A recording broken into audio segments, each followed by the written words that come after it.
Man, what's cracking, YouTube? As you see, we back outside with it. Got the old girl outside. Today, we gonna push to the church, get some stuff situated. Gotta get the garage cleaned around, you know. My mother-in-law blessed me with the new grill because the dog ate my old one, ate the power cord off of it. So, shout out to my mother-in-law, man. She blessed me with the new one. We got it up here. It's in the garage, so the money is outside.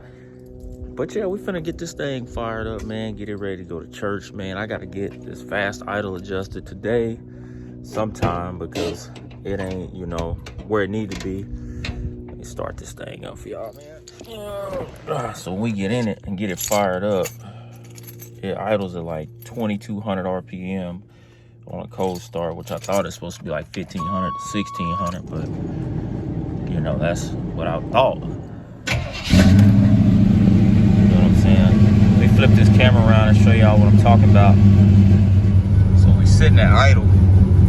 It's at like 1,200 RPMs cold right now, which would be fine if that's where it was idling at, but you give it a little throttle, we'll see if it'll shoot up. Once it starts to clear out, my idle jumps really, really high. There it goes.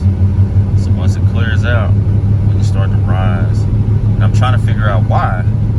So I think my fast idle screw needs adjusted because it just gets up really, really high. And if I snap the throttle, it actually gets higher. So right now we're sitting at almost 2,000 RPMs, which is wild. Oil pressure still good. We got oil pressure. It reads 60, it kind of gets high, but then I check my auxiliary gauge, it's reading exactly the same. But yeah, it sits like this. Like 2,000, it'll get actually a little higher than 2,000. But if I give it a little bit, it'll come back down. This is like this for like 45 seconds. But I don't know if that's normal or not because the caddy, I get in it and it'll fast idle. But if I snap the throttle, it drops down to where it needs to be at. So like I said, I think I may have to jump on that fast idle screw, get it situated. But other than that, man, today let's see if I can snap it down for y'all. Nope, still stuck. So it really just sits there.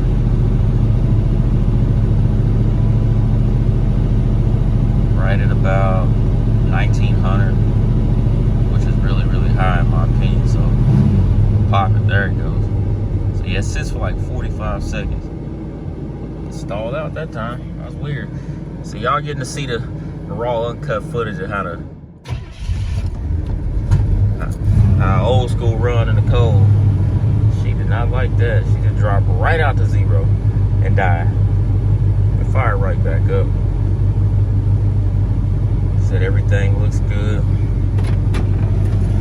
Still, man, I put these speakers in last week and these damn speaker grills right here is, let me just tell y'all, absolute junk. Don't ever stick these on. You shut the door, they just fall right off. What I'm trying to get, it's warmed up. We got the heater fixed in it, so we actually got heat. That's it, man. I ain't gonna lie, man. This little blueprint motor, man, is actually pretty legit, man. It sounds good. It runs strong. I was thinking about LS swapping this thing, but I was like, man, I don't want to LS swap it because then I'll be just like everybody else with a G-body. You'll have a Monte Carlo SS with a damn LS in it. But the caddy in the corner is getting definitely getting an LS. But I need to get these fans replaced, man. I bought this damn fan off eBay. It's so cheap, it don't even fit correctly. As you can see, the shroud is supposed to be a shroud, but there ain't no shroud. So I gotta get that replaced. I'm gonna get the radiator fan combo set up for it. Get that done. Also, man, I'm having a crazy debate with this car. 22s or 24s? 22s or 24s? Because I don't want to cut this thing up to fit a wheel in there, fit a 24 on there. Because I know you gotta have, when you notch them, it's because of this corner back here is too tight. And the wheel hits it with a 24. But the way that people taxing right now for frame notches is stupid. Then I look at the caddy. Caddy's on 24s. And also, this one has a 255 3024 on it, And I think in order to put 24s on a Monte Carlo, you got to go with a 25 series tire, which is a rubber band, and I don't really want to go with a rubber band.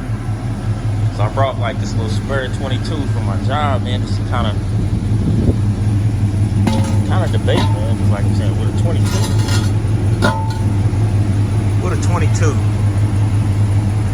it's pretty much exactly the same size of the factory wheel with the tire. So I don't know, man.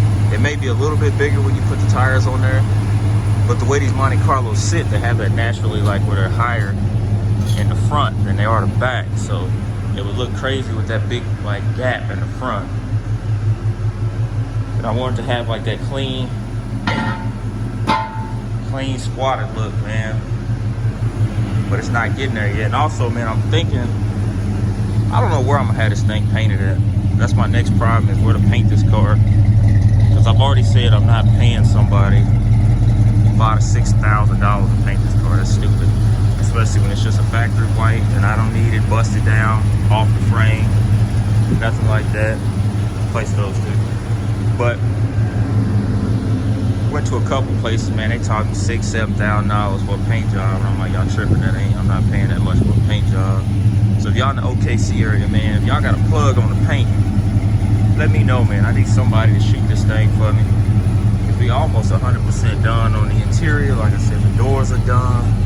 The dash is done. I actually started on the pillars. Like I said, all the T-top trim is brand new. Back seats are brand new. Back headline is brand new. Only thing I gotta replace is the window trims. Those gotta get replaced. But like I said, I got the dash cover installed. Shout out to 87SS boy who gave me the plug on this for watching his video, man. Like I said, mine ain't as cleanly as installed as his, but it's in there. We're gonna get some of that deep windshield urethane in there and get it straight. Man, yeah, we finished getting the T-tops. This car's coming along a lot faster than I thought it would, you know. Let y'all know, I pulled this car out of a backyard on my birthday, September 5th, 2022. It had this piece of junk in it over here. Didn't run, nothing. And 3 weeks later, it ran and drove. 3 weeks to maybe a month later, we had it running and driving. So, man, that's a big accomplishment right now. We just got to paint work, body work. We're going factory white, like I said, like maybe a diamond white like my wife's car. 24s, factory SS stickers on it. And we back in the game with it. But, man, I want to let y'all know I appreciate everybody that watched these videos, man. And just give y'all another little quick update on my Monte, man. And once somebody asked me, man, which one was my favorite, and it's still the Caddy, man. I like this little G-body. It's fun, but like I said, there's nothing gonna replace this big Caddy, man. I could not part with this car. This, I could part with. That, no. It's gonna be here forever, man. I gotta give this to my son when he gets into high school, let him drive it around.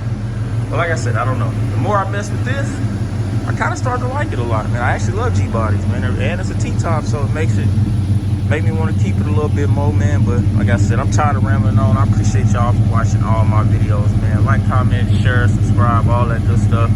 Appreciate all the current subscribers we got. Check y'all on the next video, man. Thank y'all.